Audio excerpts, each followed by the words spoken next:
And word, and welcome back to Terraria Blue Mage Challenge, where last episode I did some talking, did some dungeon farming, and came to a realization that we could just build our own dungeon farm. Which I'm working on. You know, it's real easy, turn it into dungeon brick, make sure you get enough of each wall, throw in shimmer, we're good. Really simple. Yeah, so what I also did off camera was I set up some dungeon routes to get life fruit and Planterra bulbs to spawn. Well, I did just that because, look at that, 19 life fruit. It's very effective, it's just very boring and you have to wait forever for it to spawn. But with this we are maxed out on health. A few more, and there we go. So that's not all I did. I found a few things, but I'll show that off. By the way, I have journey mode turned on, so that way we can just show off what we did in peace and not die a million times. Hey, all I'm doing is showing off, okay? I'm not actually doing anything. So if we take our regular jungle path down here, luckily our pylon is set up right next to the entrance.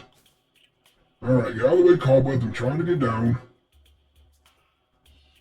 A little bit further, and we should be coming up to our first tunnel any minute now. Yeah, right here, next to the big tree.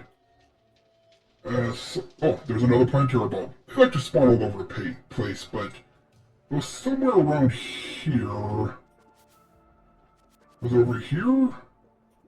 I can't remember. I built the tunnels, I don't remember where they were. 1 second. I know there's one close to here. Oh cool, another Planterra bulb spawned close to our arena. Always good to see. That is pretty close. Actually, that's right out of our arena. Yeah, because our arena's right here and the Planterra bulb's right there. Perfect. In case you're wondering, I did mine up the arena a little bit, just to give us some more fighting room. Okay, but I do know I have a tunnel down here, so this honey will let go of me. I can show you. I dug right here, and as you can see, well, there's a life fruit right there. It works. So if you just follow me down the tunnel, we keep going, and this is all it is. It's a straight line, but that's all jungle needs to grow. Of course, jungle plants will still grow, so you gotta mine them up, and just check back all so often. But you might be noticing, there's a lot of stone here. Well, after complaining about never being able to find a shimmer, guess what I found? See, I knew that was a suspicious amount of stone. If it was regular jungle stone, it'd be stone and mud. But with that much stone placed? Well, I knew it could only be one thing. That's right. I found the shimmer by mining these tunnels. So if I just waited a few episodes, I would have found it naturally. Yes, I know I'm a fool. I'm the biggest fool to ever exist. The worst part is, it's right next to our arena. I'm not even kidding. If we go down here, take a left, there's our arena. We are right next to the shimmer this entire time. Yeah, I'm a giant fool. And I deserve all the criticism. Now, this arena isn't upgraded because, like I said, I was mostly just digging tunnels to find life fruit. What we're going to do is put our usual bast, heart, mana star, a bubble block of honey probably right here. Because one thing you need in a Planterra fight is verticality, which I'll explain when we're fighting. We do have a Planterra bulb right there, but we have another one. Oh, where was it?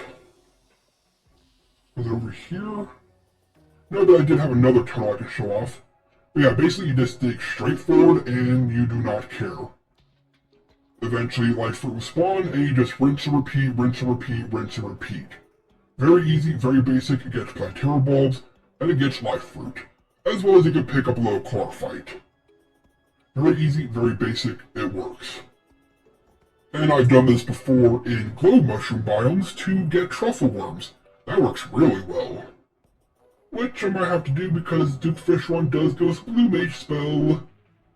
Unfortunately, we can't use his mount, which is really powerful.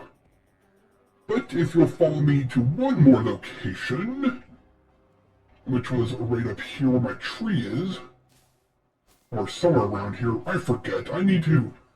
When you play a million Terraria worlds, you forget which each layout is. Where was it? Was it up here to the... I know it's to the left. Was it up higher to the left? Ah, here we are.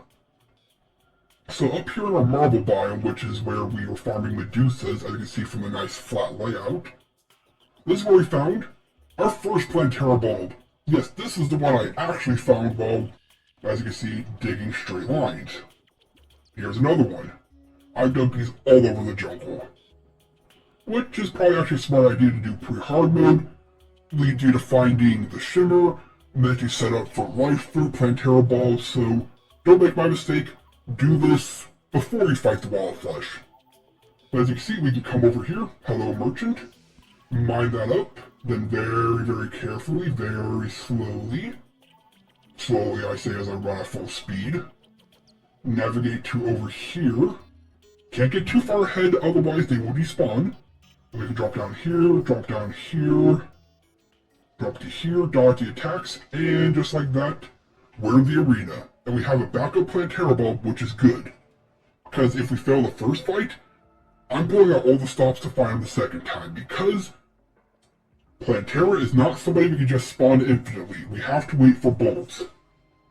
So if I don't beat him the first time, I'm definitely beating her the second time. No ifs, ands, or buts. I will instantly go serious mode.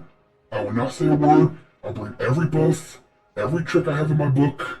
We're beating Planterra next episode. But yeah, that's all you really need. And I guess I should explain the verticality while we're here. You see, Planterra has an attack where she drops a spike ball, and they bounce. So, if you're fighting down here, you're going to be dealing with a lot of spike balls bouncing around doing extra damage. Whereas, dang it, I'm going to have to remove that. You're fighting, let's say, up here, those spike balls are not in contention anymore. And the only thing you really need is verticality, because Planterra is so easy to loop-de-loop. You just do this, and you should be okay so long as you have enough movement speed and flying speed, which is why I was thinking about upgrading my wings, but never did. But I'm looking into it. So as you can see, you don't need the most basic arena. Put our bass statue and whatnot here.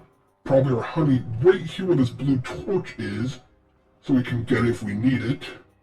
But you also do have the horizontal movement in case things get crazy.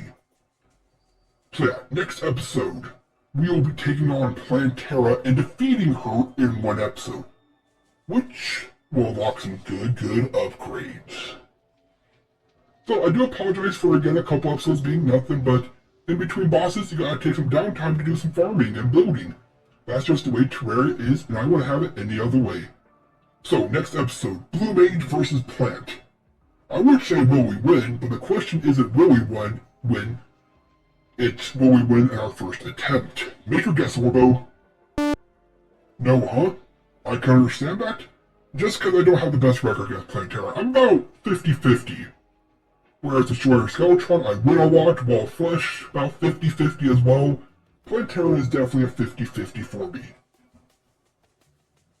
I'd say Moonlord, I'm about 70-30. Twins, I'm like 80-20. Duke Fishron, I'm kind of like 60-40. But yeah, this one, it could go 50-50. Well, that's it for this episode. Next episode, we're taking on a plant. And most importantly, unlocking some very sweet upgrades. Until then, well, that was a lot of fun, and I hope you enjoyed as much as I enjoyed gaming. This has been The Mechanist, logging off. Until next time.